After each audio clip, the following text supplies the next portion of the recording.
Thank you, Chair. I read the recommendations on the panel of the democracy with great interest, actually, because apparently the citizens of Europe are not just want us to work towards a EU with a federal structure, but apparently the citizens of Europe want us to work towards a fully fledged European nation state.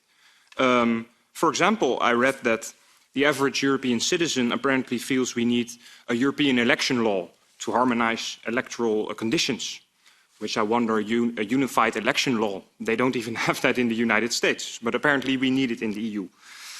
We see transnational voting lists, where it's said that the EU needs to build a sense of unity, even when the consequence of such transnational lists could be that representatives of small countries will definitely not get elected. So I was very surprised again to read that.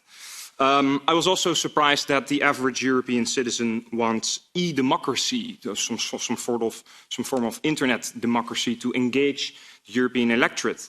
But when I look at the online platform of our own conference, I was wondering whether there was any traction on this. So again, I was quite surprised. And in paragraph 31, I read that citizens want the EU to intervene in independence of the media by forcing a guarantee that certain information is broadcasted about the EU evenly among the member states.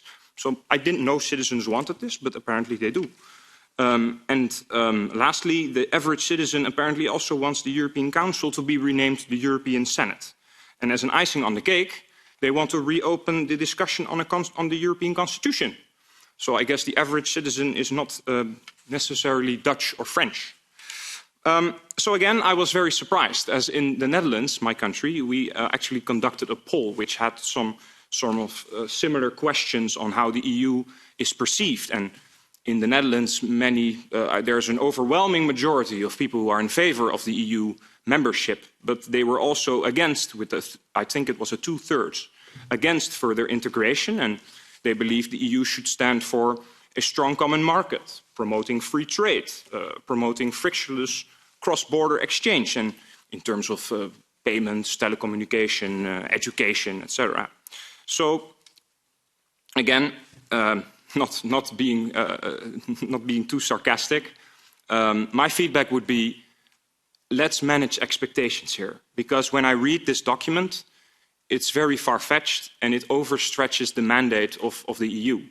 So I think we should try to manage expectations to the citizens, because I think in the end we cannot deliver on this, and we will only let people down when we go through with this like this. So I think we should explain better to the citizens on what is expected and what is possible, because I think in the end this will end up in a disappointment.